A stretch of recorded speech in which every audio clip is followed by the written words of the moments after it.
Hello, how's everybody doing? I'd like to welcome you all back to my crazy craft addiction, where I'm welcoming change. And as I've said in previous videos, change is chit chatting and having a new gratifying experience, or whatever it means to you, as we all change at different times and for different reasons. So this is going to be my first Whip and Chat. I think I've done like some drill with me's where I never uploaded them, and definitely wanted to kind of get into the feel of being able to just kind of introduce myself. I know that if you watch this video and that video, you probably have had an opportunity to learn a little bit about me. Um, but what I'm going to do is just kind of make a full on introduction and kind of give you an opportunity to get to know me a little bit better and more of a like an uninterrupted session. I watched a couple myself, Wip and Chats, where questions were answered, and I really like the format a lot. I know that this is a challenge that a lot of us are fulfilling for Mrs. Crochet and Coffee, but I think it's a great challenge.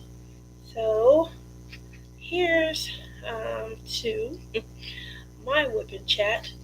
So first, I'm going to start off by introducing, if you didn't know, I am working on the Disney castle with the rainbow behind it, and I have been working on it for probably about 3 weeks. I was sick last week, so I didn't work on it as long as I probably should have.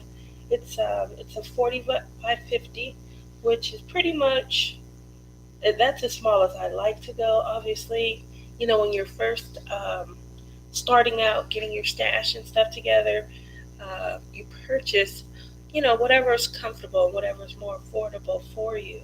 And so I do have some smaller paintings, and I have some partials, which I'm not very fond of. So I feel like, for the effort and the excitement that you extend waiting for the package to come in, it needs to be a full drill for me. So it's pretty much why I'm not too fond of them. It doesn't take away, I don't want it to take away from the painting, but yeah, I just want, for all the effort and for all the waiting and anticipating, I would like mine to be full drills. So I'm going to just kind of get right in, talk a little bit about me. Um, I live currently in Las Vegas. I am originally from Ohio. I was born there, just outside of Cleveland. I did grow up in Connecticut, and then I grew up in Connecticut from approximately, was it first or second grade? I believe I think it was the first grade. And I moved back to Ohio the end of my freshman year of high school. And there was such a significant difference between the education that I received. I went to a private school in Connecticut. It was such a significant difference that when I got back to Ohio, they pretty much moved us very far ahead in our curriculum. And I had like a year and a half left officially of school. So I was done pretty much by the end of my sophomore year, coming into my junior year. Pretty much done with all of my curriculum, with everything, because of the stringent curriculum that I had took when I went to school in Connecticut, which is alarming when you're young and you're new and you already feel like an outcast. Now it makes things a little more difficult than you probably can imagine. So moving over from there, um, let's see where I'm from. How old am I? That's probably the most mysterious question that I get all the time. And what I mean by mysterious is I don't like telling my age at all. As soon as someone starts to even hint about how old I could possibly be, or like they're gonna ask, the first thing that I say was, "How old do I look?" And I let them answer. There you go. If I think it's too high, are you serious? I don't look that old. If I think it's too low, oh my gosh, that's such a compliment. Thank you. Um, all the while, I never allow them to get anywhere near my age. And I'm sure that there are a lot of people who could probably guess, at least within like a 5 year radius, because um, like the other night when I was going live, I have sessions where we will talk about particular shows and from what era they came from, and that definitely make it easier to narrow someone's, age down. So I just try not to have those conversations like in a work environment. I don't want anybody at work guessing my age and things like that. So kind of moving over from there. Um, am I married? I get that a lot. Am I married? Nope. I'm single as a dollar bill. I have been single for since 2009. Probably, I've been single since 2006. And I have opted, yes, I do have 2 kids. I have opted not to date until my youngest child is 18. Yes, it has been a chore. It hasn't always been an easy decision, but it is a decision that I upheld. Um, and not because I'm a martyr or anything of the sort, but because of the fact that there was a messy breakup, um, of which now things have, become a little bit better. But it definitely did start off extremely messy, and there were other people who were involved who were brought into the situation. And so I didn't want my kids to see me making immediate decisions that may impact down the road. And so they have not seen mommy in like a dating situation outside of when mommy and daddy were together. And I feel like because dad made some bad decisions after we were no longer together, I feel like, I've provided them with a little bit more stability. So um, it wasn't always good. I do think that, having someone else who could have been there with me along the way would have been just an easier way to take care of the household, to create structure and things. But nevertheless, it was a decision that I made, and trying to, live with my decisions, not so much look at them as mistakes or anything, but just as learning points and life lessons. If I had to do it all over again, um, I cannot say at this point if I would do things the same, but I cannot say that I would not either. Um, in case in point, a real quick story. I had a friend of mine who he was pretty much going through the same thing. He was a single dad. He had been married, and his spouse had left him and left the children in his care. And so, as a single dad, there would be times where he needed like child care or help, somebody to watch his children. And so I would help him out. And in return, if I ever needed babysitting and things, he would help me out. So that was a good friendship. He was pretty good at things like fixing things around the house. So if something did break, I could call him and he would come over and he would help fix things around the house. So that was pretty cool. We were cool, really good friends. And my daughter was in first grade, I believe, when me and Dad broke up. And when my daughter was in the 8th grade, I believe, she was doing a fundraiser because she was a cheerleader. And he said he would help. He was going to contribute some money to help with uniforms and things. So we were meeting up for him to um, purchase whatever he needed to purchase and contribute money. The funny thing is, I didn't pay no attention, but he says, okay, you guys have a good day. And he goes to kiss me on my cheek. I think I turned my head slightly, and the kiss ended up being like the corner of my mouth. And my daughter flipped out. When I say she flipped out, I mean Mom, like she flipped out. So if there ever was a desire for me to probably date, it was gone at that moment just based on her reaction. But I mean, I definitely hadn't planned anything, and there was nothing, brewing there.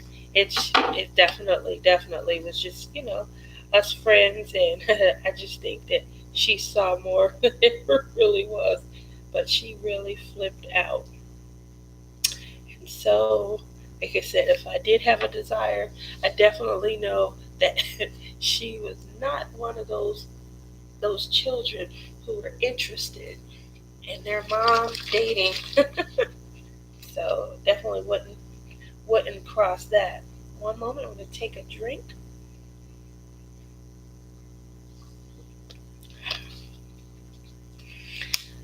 Okay, moving on from there. Some other questions that I get asked a lot. Do I work? And also, where do I work? So first off, I know that I've talked about my work experience where, I had a job that just recently folded, and I found myself in a job market looking for a new job. I'm in the new job, and I'm on the bottom. I'm not the boss anymore, and my hours have fluctuated a few times. And so for me, I'm not going to call upon the name of the company that I work for, nor the company that just folded on me. But what I will say is I am in the insurance industry, and I used to be a manager in policy servicing, where you establish a policy and set it up, and I am licensed, and I handled underwriting decisions.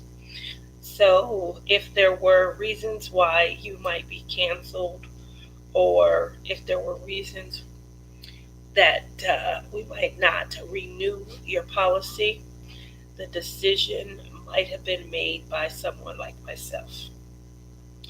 To give you an example, and I've recently moved into, like I said, a new position. I'm still in insurance, I'm still licensed, but I handle a different aspect, no longer with like underwriting, and I definitely am no longer in management. Obviously, when you move from one company to another, um, the new company, they may want to promote from within. So they may not always take, management from other companies and corporations. They may want you to grow um, into a position. And I certainly understand that, because those are positions that I've taken when it comes to hiring from outside who knows the product better. The new, manager that may take on the position, or someone that's been there that may be assisted. Um, and so it's very difficult because, sometimes companies they're not, they're not willing to hire. They're not willing to promote someone who doesn't have as much experience as someone that they can hire.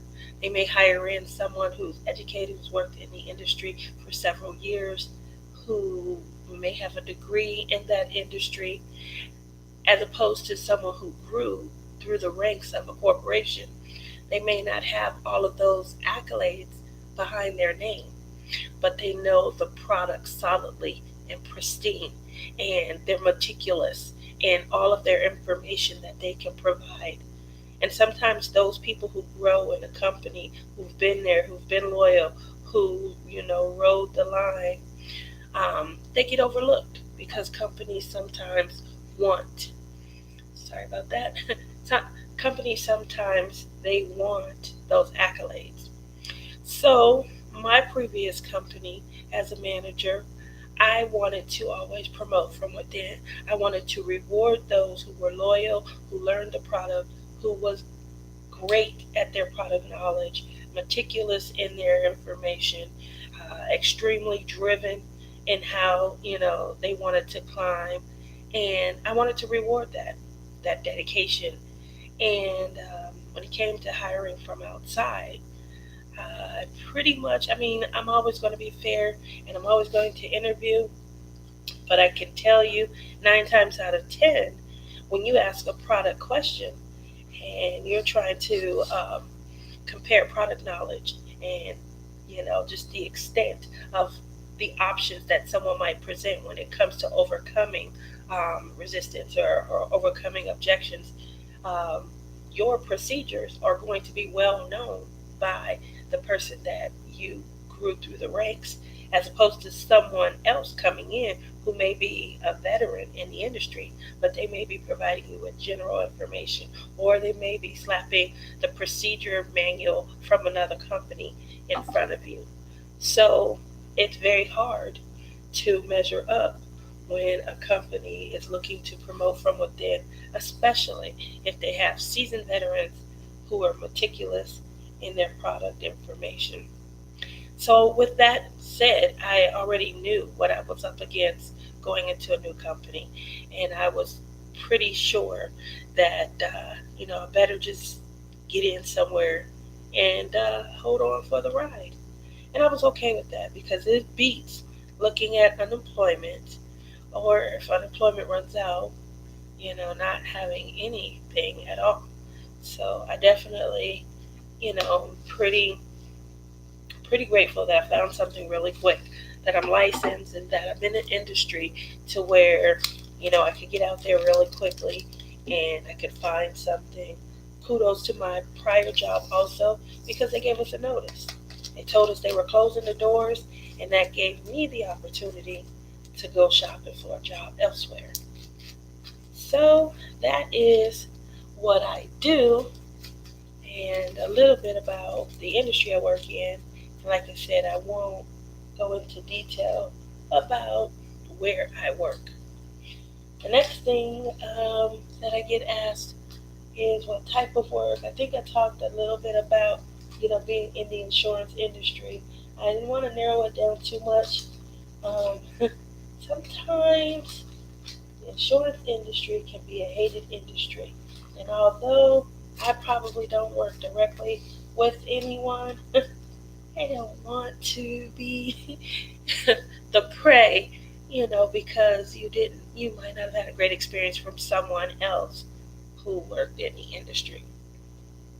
So, what I will say though is I didn't go to school I did go to insurance school to get licensed. Obviously, it had to be licensed in the industry in order to be able to work in it, especially to climb as high as a manager. But I actually went to school. I started off pre law at Ohio State University. Hey, go Buckeyes. Um, and I got married and I left school because I had a horrible pregnancy with my son. My son, I had a condition called hyperemesis, and I was round the clock sick. And I think we all had talked about this in a couple of lives during our Diamond Paintathon, but I could not at all whatsoever. I couldn't sit up, and if I did, I would get extremely nauseous and extremely sick, and I would just want to hurl, and I would be dizzy and things all the time. So uh, that started off with me, working from home because I could lay in the bed with the very first laptop. The laptop was about this thick. It was about this thick. That was with the lid open. I'll never forget, and it would get hot, and I would I would go on the laptop and process a lot of reports. I worked for a legal newspaper at the time, and I was in school part time. And I never forget, I used to have my husband take my work to the courthouse. He took it to the courthouse every morning before he went to work, and then he picked up my disk for me to finish processing. That was back when it took like 22 minutes to get online, and you could hear the phone dialing up. Oh my gosh. So, anyway, I was very sick. Because I was very sick, there wasn't a lot that I could do. I couldn't get up and go in. I got a lot of the grunt work done, and I worked from home. Moving down the road, that became important because they started to need uh, people who could process different parts of the newspaper, classify ad displays, display ads, productivity ads, and I could do that on the laptop that they sent. And I had a desktop that was my own, and I could do that. Um, I wanted to stay home with my kid after my kid was born. So what I would do is I would go out in the field, I would pick up artwork, and I would help get the artwork sized, create ad, doing classify, ad display, and production to get the ads ready to go into the newspaper. Again, my husband would drop off my ad work, any ad copy that I had, any ad content that I had, and pick up the next or go out in the field. If a store or someone wanted to change their display ad, he would go to the store and pick up the work for me. So that helped. It kept a paycheck coming while I wasn't able to work.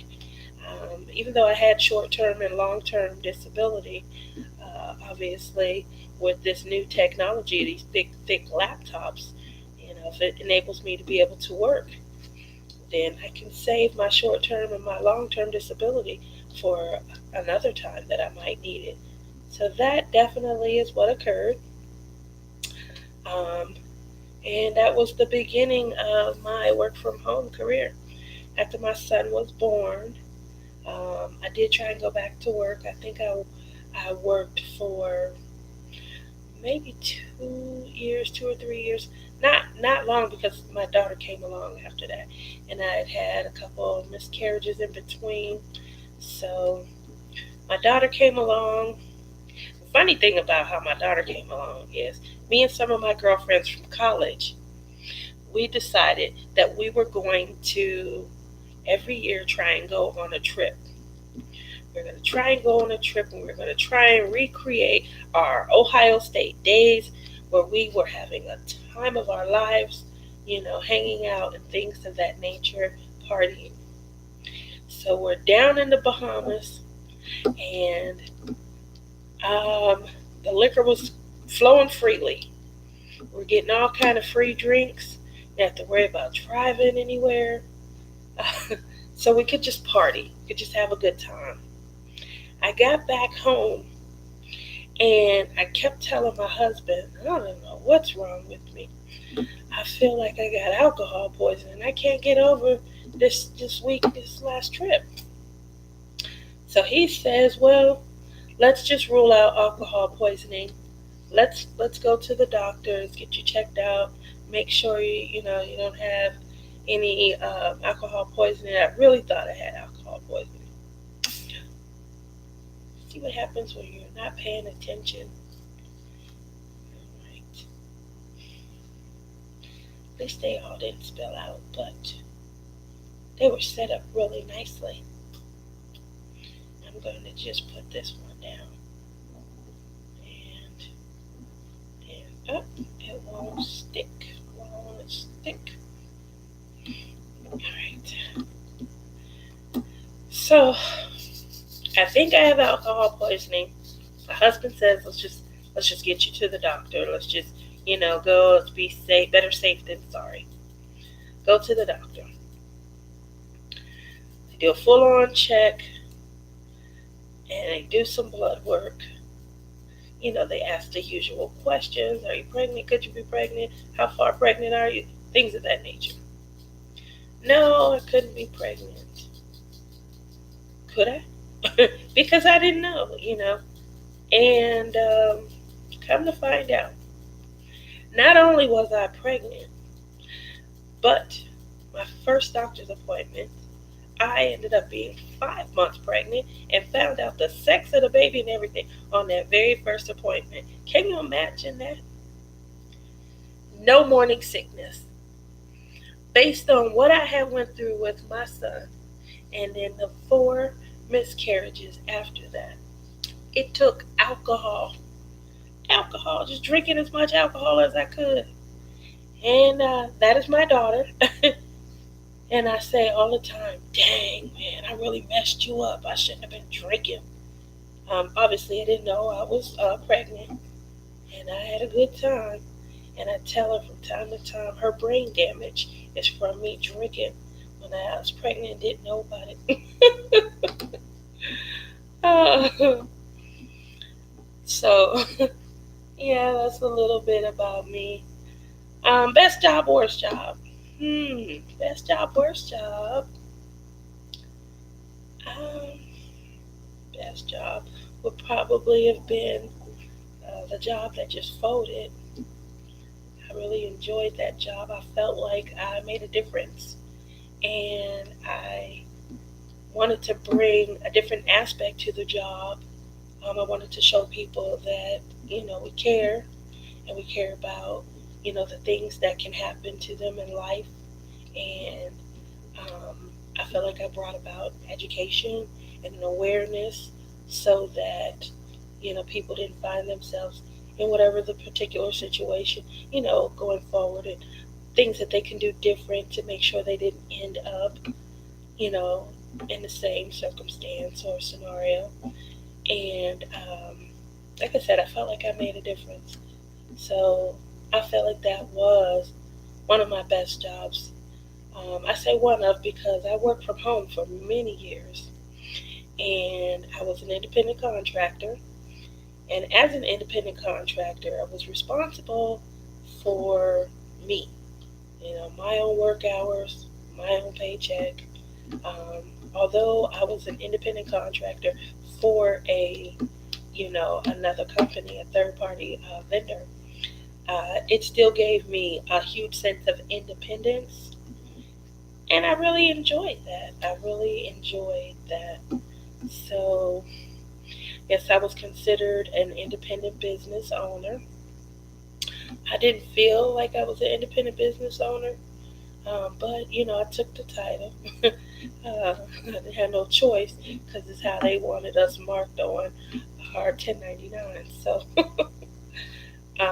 but I really felt like I worked for them, just with a different employment status. So, that was probably my best and then my next best experience. My worst job, I would say my worst job is any job that I get to stand on my feet. That's not the job for me at all whatsoever. I don't think it is wise for me, having gained the extra weight, to be in a position to where I sit all day. But I think it is even less wise for me to ever work a job where I spend the predominance of my day on my feet.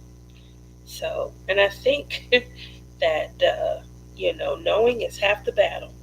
So, I definitely feel like any job where I got to be on these feet is not the job for me. Yep. One time when I was in high school was right before we moved, and a lot of our students were trying to make the determination whether they were going to go the college preparatory route and end up going to like a regular, community college or university, or if they were going to go like the technical trade route and come out with a certificate and a trade, and start right off working. And so they did this exploratory program at my school where you can test out the trades. You can test several of the trades. And you had spent so many days in this field to see if you like it. And then you went back to your academic work. And after 3 weeks of academic work, then you spent a couple days in another field to see if that's something you would like. Long story short, when we got to the culinary arts exploratory, never forget, um, I would be tired. We'd start 7 o'clock in the morning. We get out at like 1:32, and I'll never forget. By 8:30, I would be exhausted. And the head chef, he was basically the teacher of the trade. He comes to me on day 3, and he said, "Yeah, Tia, just wanted to talk to you about how well you've been doing." And I said, "Oh, thank you." And I perked right up because we're about to talk about me and we're about to give me accolades. And who doesn't like to get accolades and high fives and kudos? And he said, "I'm just going to give you some advice." And I said, "Okay." And he said, "If I were you, I would never work in a job where I got to stand on my feet ever. It's not for you. Don't do it." And he walked off. And I was standing there like, okay, this candy camera, like, come back, finish, say psych. And he didn't. So, yeah, I learned that day, but I had already knew it. I didn't realize he picked up on it, but I had already knew it.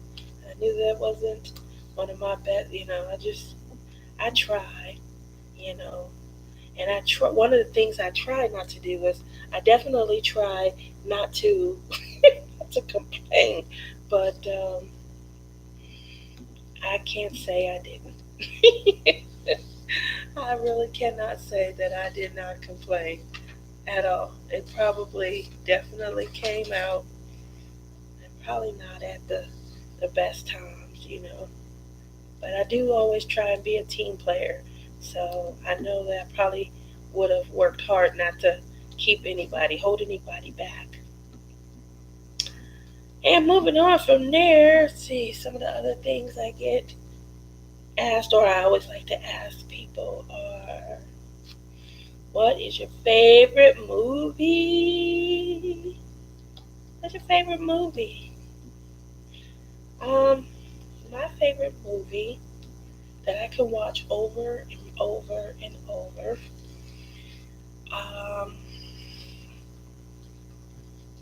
Favorite movie is Pretty Woman, and I can watch it over and over and over, and I don't know why. It's a movie about a goddamn hooker that picks up a John and never leaves him after getting paid.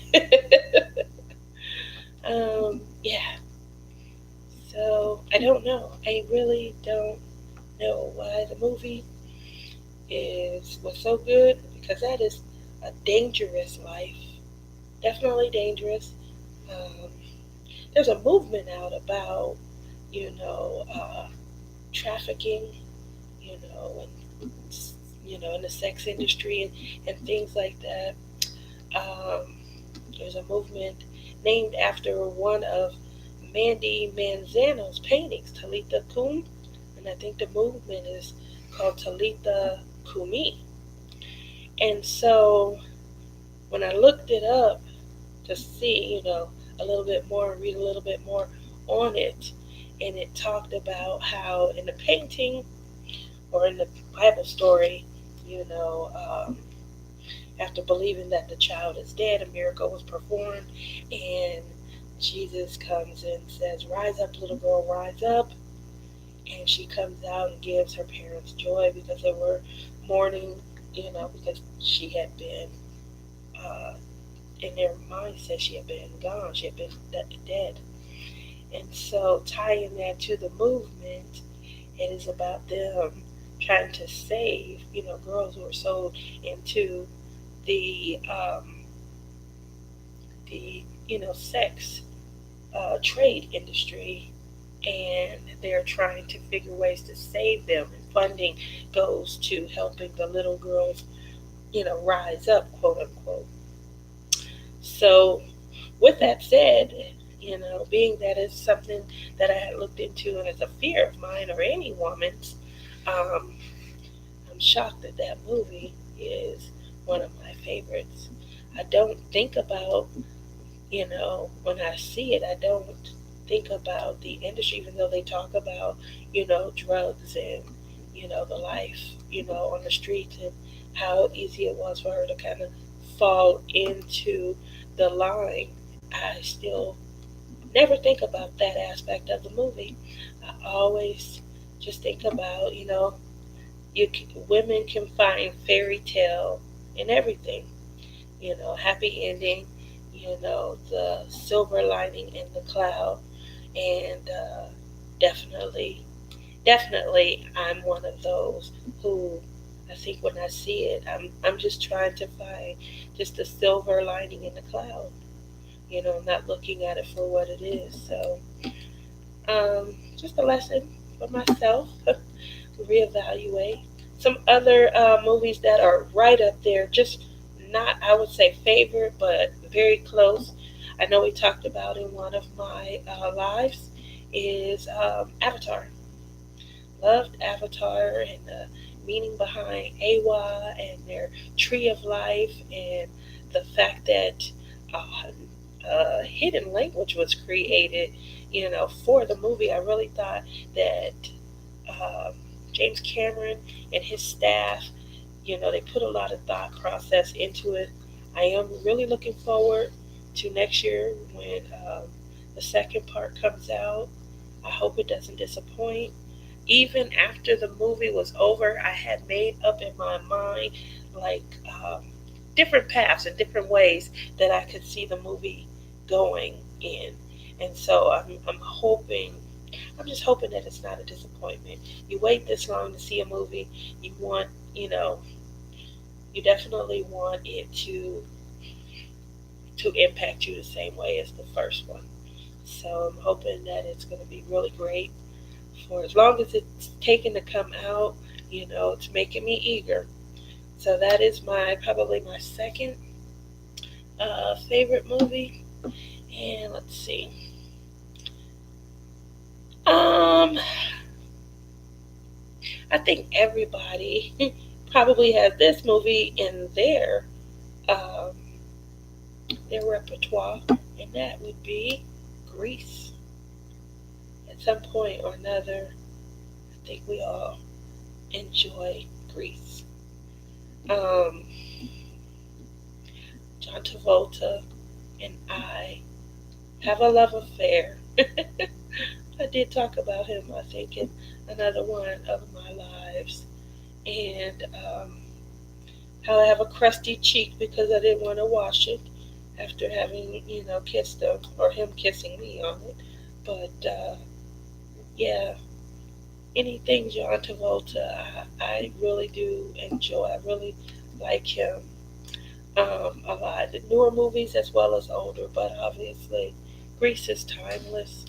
And I think that it was something that all of us could enjoy at one point in our life or another. So Grease has made my list as well. What about you guys? Everybody has that, favorite guilty pleasure. What is yours? Moving on from there, I think that we talked a little bit about like favorite songs and stuff. And to be honest, I don't really have a lot of like favorite songs. And even if I did, it would be so subjective. Like it would probably change once a week or something like that. You know, artists that I really appreciate and I, prefer to listen to. Um, I, I love Sarah Bareilles and her music. And she's coming here to Vegas in November, y'all. So hopefully I'll be able to get a ticket when they go on sale. But I definitely want to go and see her. Yay! Um, I like Maroon 5. Yeah, I do. Um, I also like um, Corinne Bailey Ray. I like her a lot. Um, those would have to be my tops of my favorites when it comes to who I listen to and, you know, favorites and things of that nature. But I like, I mean, I can listen to easy listening music. I can listen to country. I can listen to top 40. I can listen to big band. Um, I can listen to a mixture. Um, I can even listen to show tunes. You know, I don't know if I will pop it on in the car when I'm riding down the street on a nice sunny day. I can't say I listen to it then, but it's not something that would pose any problems. Like I would just be like, flipping out if somebody had it on the radio or anything. So yeah, music is the one thing that I must say that yeah, I don't listen to a lot of music. I put it on like a Pandora channel, and then I pretty much let whatever play. It has to be something I just can't deal with right then and there for me to kind of turn the station. But I normally will pick one station and just let it play. Um, so talked about books a little bit, um, and obviously you guys know I like the romance genre. Um, I don't read a lot of books because, as I said before, the art of romance is gone, and a lot of books have tried to follow in the path of 50 Shades and maybe capitalize on some of their success. And I feel like because they were trying to capitalize on some of their success, some of the things that they did was um, definitely to put just a little too much sex in most of their books. It's okay. I mean, I can understand if you're into that. That's no problem. But I feel like the books are shorter. There's no build up into the sex. There's no romance, and everyone just kind of hey, how you doing? Meet them at the grocery store.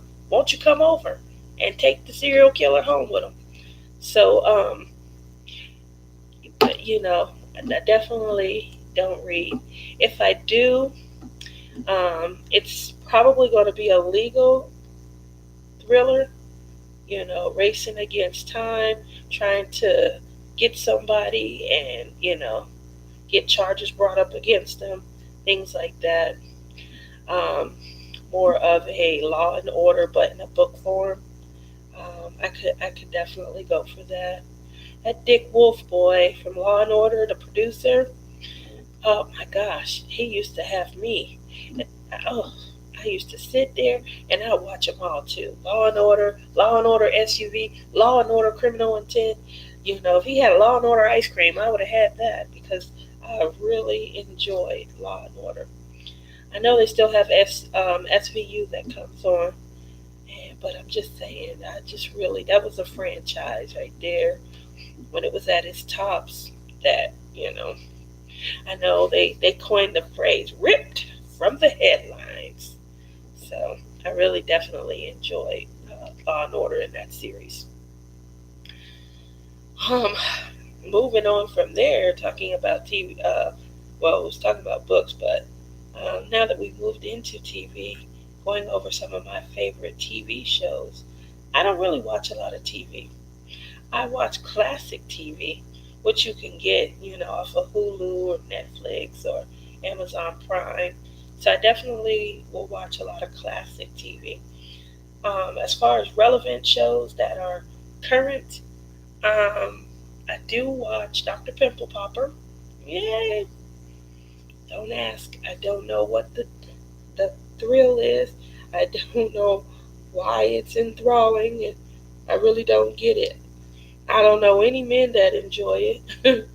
My sister-in-law, she watches it with me, and we definitely will snicker about, the pimples and things like that. Wonder what's in them and things. But can't get my brother to watch it. My son, yeah, he doesn't have any desire to watch it. I definitely think that is a female show, and that is just something we're into, just what it looks like. So yeah, Dr. Pimple Popper is definitely one of my, must-see TV shows. The other show that I watch pretty frequently, if I don't get it every week, I definitely will try and binge a couple of weeks at a time, and that is a show called Love After Lockup. And it is, if you haven't seen it, it is a show about couples who have met while one person in the relationship was locked up behind bars. There's apparently a website that inmates can go to, and free people who have lives and probably jobs and paychecks also go to these websites to meet people who are locked up for whatever reason. And for me, the show is, it's almost like people's addiction with the show Dumb and Dumber.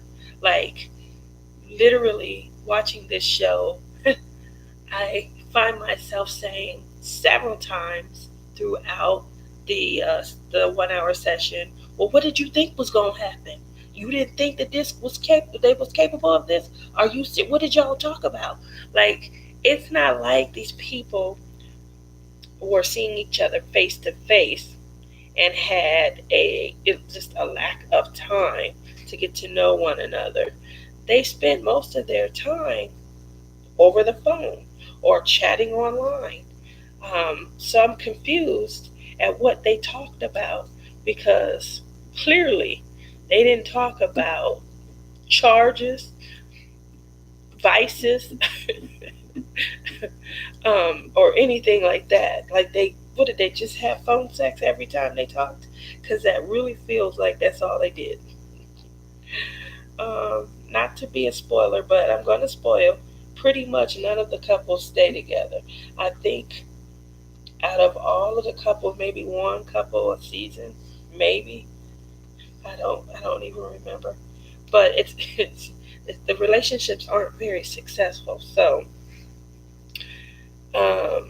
all the people end up being exactly who they were, I guess. And there's not a lot of surprise to anybody but the ding dong that was free that went shopping online for the inmate. And I can understand the inmate's perspective. Well, that's just not who I am. You didn't know. Obviously they were who they were, but sweeter and nicer when the buildup was coming, when they were whining and dining and enjoying all the extra amenities they were getting on their books and things. But they were who they were when they got out, just with less, sugar and honey. So it's really crazy. It really is to be able to pinpoint everything that occurred. So the show cracks me up. It's one of those guilty pleasures that I mentioned earlier and discussed, and I'll probably sit right there for the tuning in of the next season and watch that. It's interesting to me. It definitely is interesting. So yeah, moving over from there. Um, Usually I would talk probably about like my favorite food at this time since I've been talking about my favorites. But I know that you guys know that I'm on this journey and this path to change and what it means to me. And not only did it mean, like chit chatting and having a new gratifying experience, which is my copyrighted phrase, um, but it also is about this journey towards just, you know, having a healthier me. For me, I don't know if I can particularly say I have a favorite food. A couple of years ago, when I was gaining weight, you could not have convinced me that I had a problem with food. Now that I am just on this path of awareness, I I'm about the reality behind my circumstance. Before I have any negative medical diagnosis, I don't want to be. I don't want to be told that I'm diabetic. My last doctor's appointment, thankfully I had not been. Um, my blood pressure was borderline, and they did say dropping about 10 to 15 pounds would help out. Um, I wasn't on any medication at that point. I wasn't feeling well, and certain over the counter medications that you take when you're sick can increase your blood pressure. So they felt like that was a positive sign. Um, but I do know, that it's time right now to do something so that I don't have issues down the road. So for me, I'm on this path, and the struggle is for me that my eating habits suck, and I'm trying to be aware of, what those eating habits are. I might eat one time per day some days, and it might be a huge, calorie filled meal that I was starving hungry, so I got big giant sandwich, and had a lot of just calorie filled items and things, um, and that's it. And then I'll go and sit, or I'll go to bed. And anybody who knows anything about weight loss and things, and are extremely healthy, and they know that you know eating one time a day can slow down your metabolism. You know, being immobile and not working out and not burning the calories also adds to fat. And so um, while I don't think that I have a food addiction, like I don't sit down and eat a large pizza, I don't eat 4 and 5 sandwiches at a time. um, but it's still the point that my food intake is not um, at the healthy measure that it should be. Like, my food intake is not a fruit, a vegetable, a grain, and a lean protein. It's not of the 4 food groups. Um, it it's been no type of caution thrown as far as my caloric intake. So it may be 3,000, 4,000 calories. If you're drinking soda, if you're eating something that's extremely fatty, cheese and sauces, the calories can add up even though it's one meal. And then if you add bread, to fill you up, and like I said, you drink a soda, 132-ounce soda can be 300, 400 calories. If tag on 3,500 calories, that's a pound right there.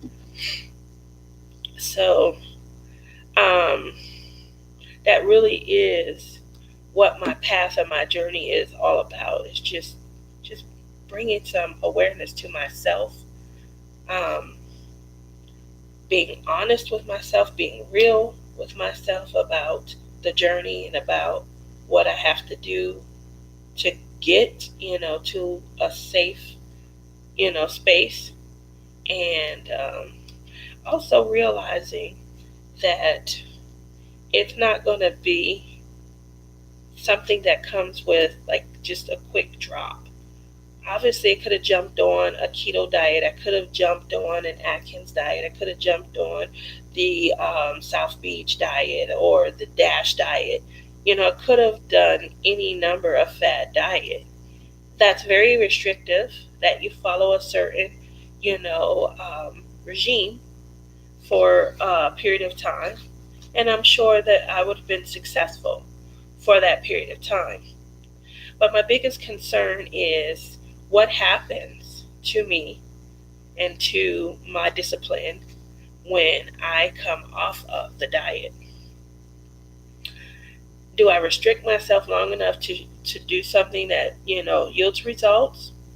Or do I create a true path of change and then get on this journey and just struggle to find my way through? And so for me, I've decided to get on a path to change, to work on me inside and out, and to struggle. And it's a struggle. I fell off the wagon last week. I wasn't feeling well. Not only was I not feeling well, but I did not feel like cooking. I didn't feel like going anywhere. I didn't feel. I just couldn't at all at that moment do what I needed to do to to stay on my healthy journey and eat healthy. And I felt horrible, but I did, fall off the wagon. I broke my diet and I had Subway. And on top of having Subway, I had, I think I had soda or something. So I had a sub sandwich. I think I had potato chips. And I also had, I want to say I had soda to go with it. I can't remember, but that's not neither here nor there. The point is that, I had the sandwich, and I have been trying to stay away from lunch and meat because I know it's like salty and it's full of MSG and preservatives, and it's high in calorie. The bread is thick, and I hadn't been eating any bread. I'd only been eating low carb wraps, so I fell off the wagon. And when I started to feel better, I felt worse because I couldn't believe I had allowed myself to fall off the wagon. And so it's times like that where I have to learn that I'm not on this journey for 6 weeks, for 3 weeks. I really want to be on this journey for a lengthy enough amount of time that it makes me healthy. And it's something I can incorporate into my everyday life, and it's not a struggle. So my son had been telling me he thinks that I needed to have a cheat day. And I didn't want to incorporate a cheat day because I feel like I would be looking so forward to a cheat day. And I would probably just erase my entire effort, waiting for that day to get there. But what I will say is I'm not going to beat myself up when I have periods of human moments where, like I said, I was sick. I wasn't feeling well. I did not feel like standing up cooking. I was hungry because I hadn't eaten. My appetite, before that was completely gone. And so I do want to get myself past the hump because I feel like, that was difficult. I've been doing well. It's been about 3 weeks. I do feel a difference. My clothes feel different. My attitude is a lot, peppier. My shoes feel different. When I put my feet in my sandals, sometimes they felt really tight and they weren't feeling really tight anymore. They were very comfortable. And when I force myself, I've been making sure that I force myself to climb stairs in lieu of taking an elevator, climb stairs in lieu of taking an escalator. And I've been making sure to put in just little extra effort. And I really felt like I could feel the difference. And so when I fell off the wagon, I didn't feel bad while it was happening at all. I enjoyed every bite of my sandwich and my potato chips. And I even said, at the end of drinking my soda. I do remember that I didn't taste the soda that much. I don't know if it was flat or if my taste buds or something weren't right, but I remember saying, I can barely taste this. Um, but I did beat myself up. And I, came down on myself really hard. I called myself a couple of names. I looked at myself in the mirror and I had some very honest moments that weren't my finest moment. I would hate for somebody to say to me the things that I said to me because I had a weak moment. So, on this journey, if there's anybody out there who is also struggling and also just, every day is a fight to make sure you do, what you need to be healthy. You do what you need to make sure that you're mentally there. You know, don't allow yourself to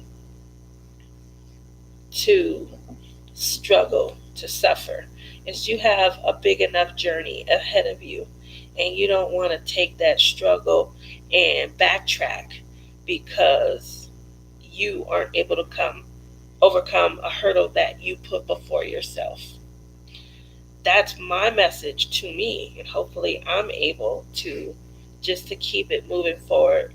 Obviously I'm having a positive day and I'm feeling better, but I did, beat myself up. I was my own worst enemy, and I just would never like to see anybody else, kind of turn on themselves mentally the way that I did because I didn't feel good. I called myself a couple of names, names that we probably hear other people say and we laugh and things like that. But I was having an honest moment with myself, a very honest and real moment. And because of that, like I said, I didn't feel good. So it'll happen. I'm sure it'll happen again. I'm quite sure my butt gonna fall off the wagon again. But I don't want to disrupt myself mentally the way that I did when I fell off the wagon the other day. So I'm basically back. I am. And I'm feeling pretty good as I is. Have you guys been watching the news? Do you guys know what's going on out there? I won't get into anything political at all whatsoever um, because I don't feel like this is the forum, and I'm really not. I'm really not into politics anyway. But I learned a long time ago. If my dad didn't teach me anything, he definitely taught me to make sure, make sure that when you are out in public, you don't discuss religion and you don't discuss politics. Anything else, you can get along with anybody for any reason. You don't want to include that, so you don't have to ever worry about that. Um, and I know how to get in my corner and sat down also. So, um, but in the news, I will say, kind of confused at what is going on with this college scandal and this Lori Laughlin. And here's why I'm going to say this. I always thought you had to have money to go to college. Period. Always was under the impression that that's what people did. If you had money, you paid the college, your kids went. And I was under the impression that that is why they had college entrance exams for people who didn't have money. They could score a certain amount and prove that they're worthy of being there also. And then scholarships were created to help pay for their education. I'm going to tell you right now, if I got gazillions of dollars and my kids aren't the brightest kids in the face of the earth, I got all this money. You better come get these kids and let them go to college. Give them a degree. Take my money. So I'm confused, totally confused about, what's going on. I understand it's UC Berkeley and a whole bunch of stars and things like that. I bet you they sitting around just as confused because I had no idea you couldn't just pay to college and send your kids there. So obviously it's a college entrance exam scandal, but I'm confused. I feel like, isn't that what they do in private school? My parents paid for me to go to private school, and they paid. Let me in. Like, I'm confused. I didn't know that there was some regulation surrounding it. I would have guessed that there should be more regulation surrounding, how many people we let in based on, SAT or ACT scores. I don't know. You guys can help me out with this one. I really don't know. What do they do? I mean, I don't know. What do they do if somebody on financial aid want to go to the school? They don't. How is it? I don't know. I was going to say, how is it any less fair? Because somebody's regulating that money for the financial aid. But I don't know. Because I don't know all the logistics behind it. I just know a rich person is getting in trouble for trying to pay to send their kid to school. That's all of the logistics I think I need. It could be because I'm a fan of Lori Laughlin. Watch some of her shows. Definitely watch her series that she has on Hallmark. She has a mystery series similar to Law and Order. And she does, I think, 3 or 4. I think she does 3 movies a year for that mystery series. Like I said, I really like it. And so I think I'm just fighting to get one of my faves back on TV, but I'm still confused about what it all means and why it's an issue. So I would definitely like to see if they could do something about that because I don't want to see. I don't know. I heard that it's like 18 stars now. They're about to go to jail. So I think that is what if you got money. What are you supposed to spend when it comes to college? I'm confused. So your kids need to be smart enough to qualify for scholarships also? I don't know. I'm confused on this one because then where does the scholarship money go to? And what was the ACT and the SAT created to do? So those are the reasons why everything is kind of jostled about, and I'm on a different level of understanding, I guess.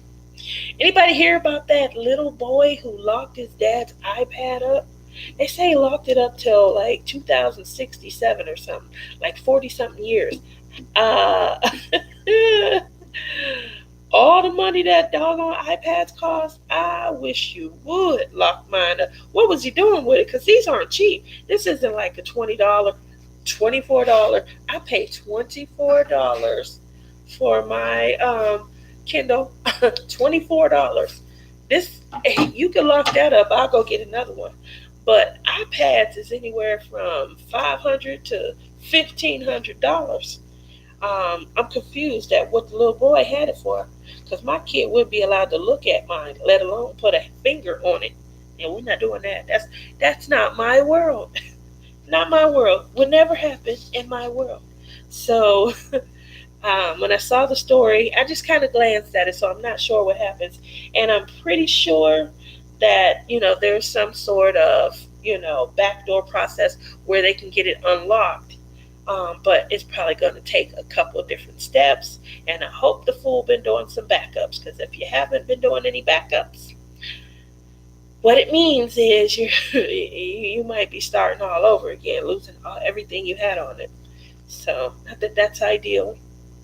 So hopefully he gets that.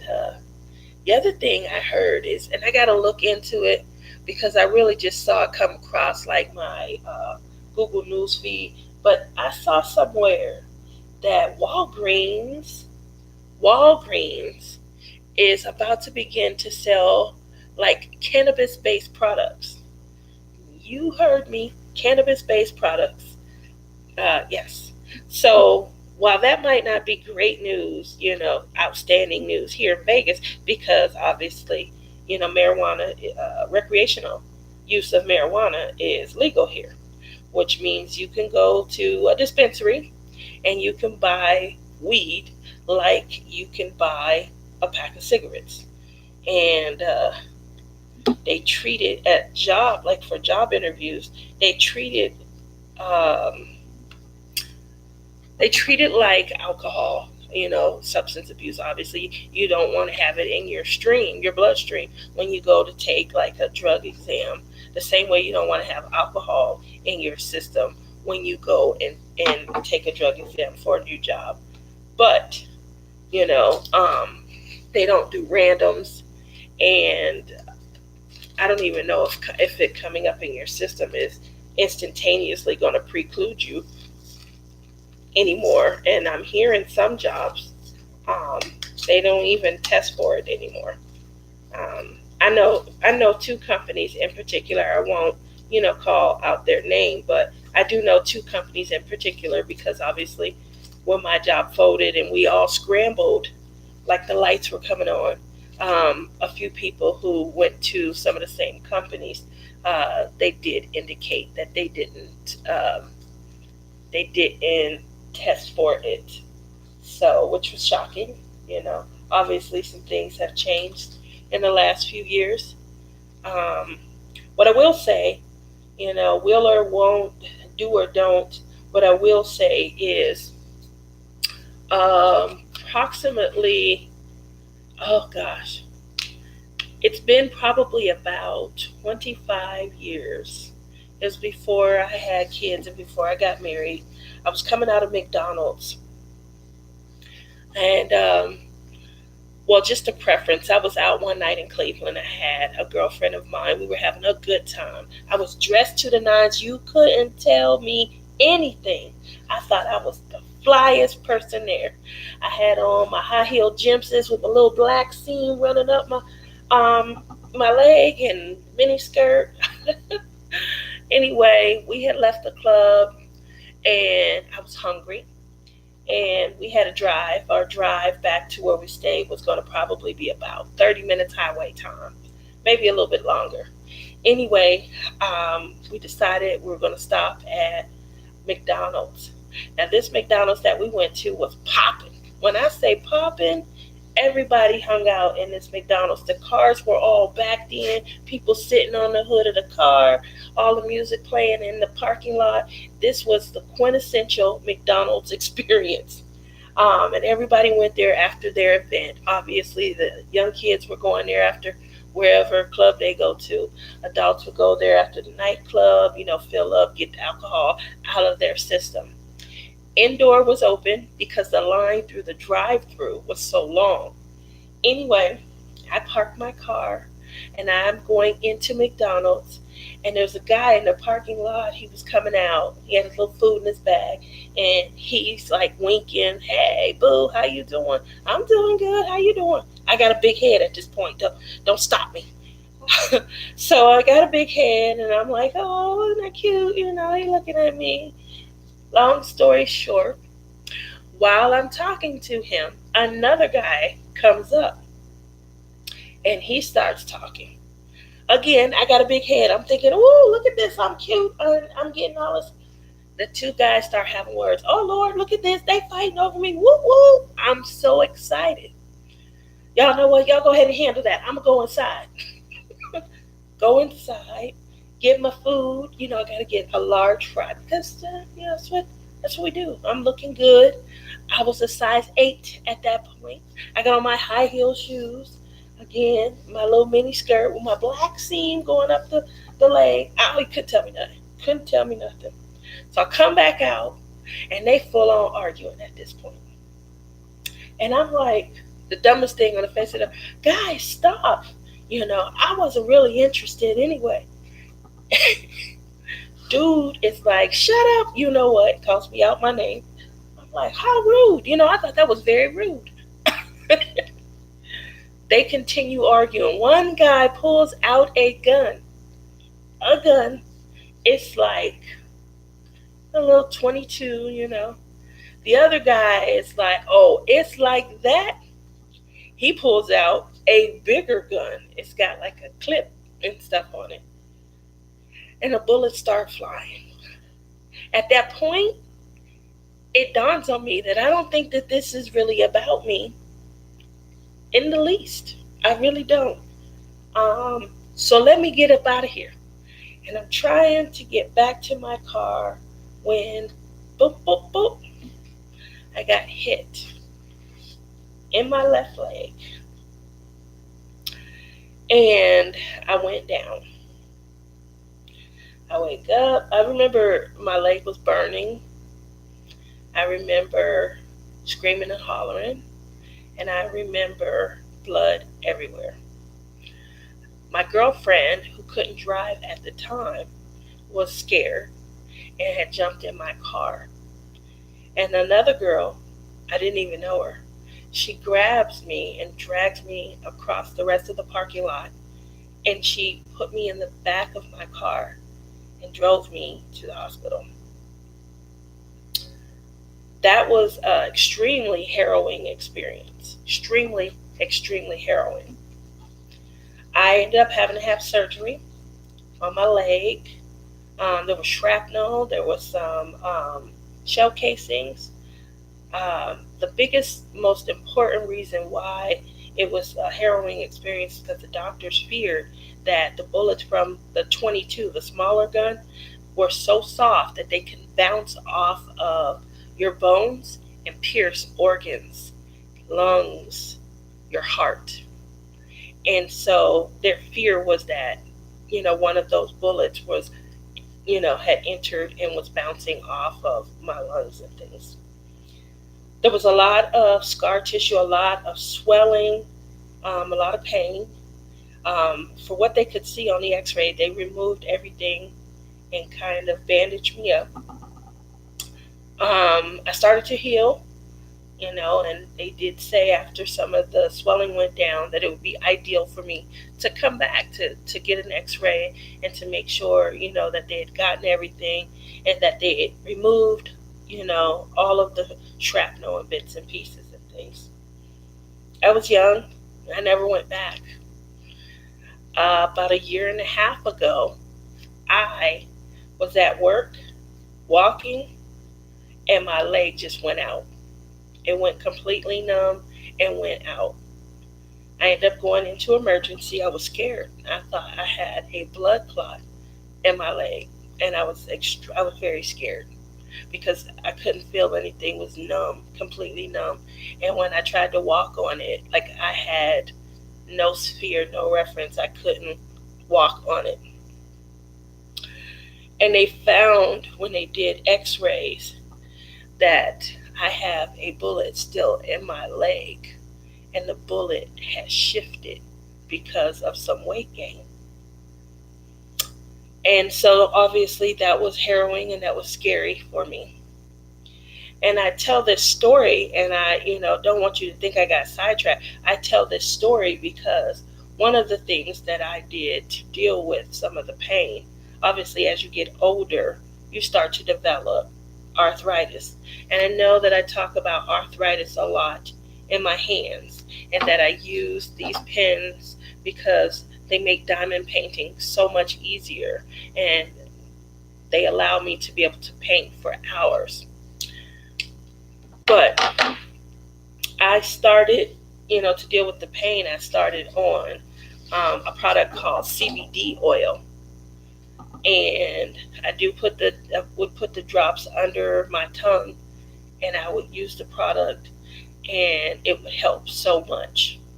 So much. Obviously, the C in CBD is for cannabis. And one of the things that I feel like Walgreens is kind of getting into, I had to come off of it when they made the announcement that my job was going to be folding. I didn't want anything in my system preventing me from being able to get hired anywhere. But I do feel like it helps ease a lot of the pain from like arthritis and stuff. And obviously it's, cannabis is legal here, recreational use of it, but CBD oil is it's THC, you can get THC free. It's literally just the plant version from the actual hemp plant. So it's not like the marijuana aspect of it. It literally is the medical aspect that the government has been kind of toying around with for years, wondering if they should, maybe enter the industry and things. But again, I say this because when I saw the article that Walgreens may be, beginning to sell cannabis-based products, that is one of the reasons that I believe that they're going to get into it, is because, some of the suggested uses is that it helps with arthritis, it helps with pains, it helps with stiffness, and things that you feel in your joints. Obviously adds clarity, to vision and things. All those same excuses that you heard people say, 10 and 20 years ago. Oh, I only smoke marijuana because it helps with my glaucoma.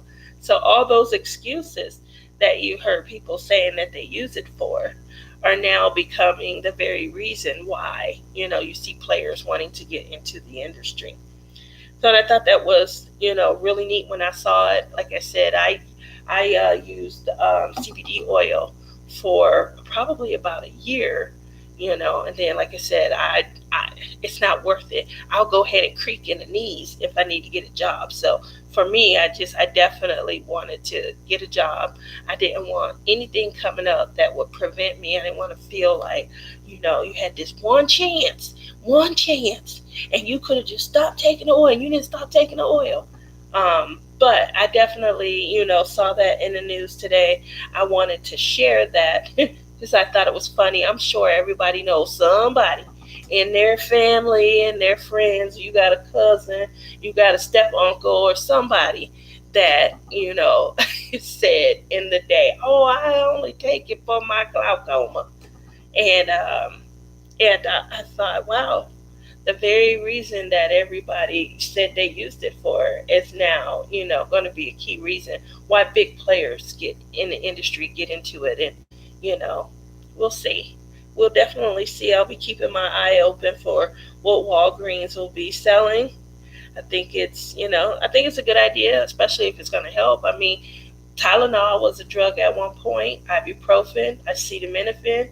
Look at all the allergy medicines out there. They used to be over-the-counter medicine, So you never know. We'll see where it goes. I thought it was an interesting story. So in the news, I wanted to bring it up, give you guys a little food for thought. So that was my Whip and Chat. They were supposed to be an hour because I talk so much. my Whip and Chat went longer. Hopefully, everybody will be able to watch this and give some enjoyment. Ring the bell, please. Not only that, but sign up for some notifications. I submitted on Crafters Anonymous. They have a little live stream schedule, and I did submit a day where it looks like there's not a lot of activity. Wednesdays, incidentally, Wednesdays have been the nights that I've spent the most time diamond painting. So maybe I can find some friends that'll be available to hang out with me on those nights, and we can have a little bit of fun. I'm going to go ahead and end my video, but I just wanted to say, make sure that you guys continue to change, and whatever that means for you, and come along for the journey with me. You guys have a good evening. Bye.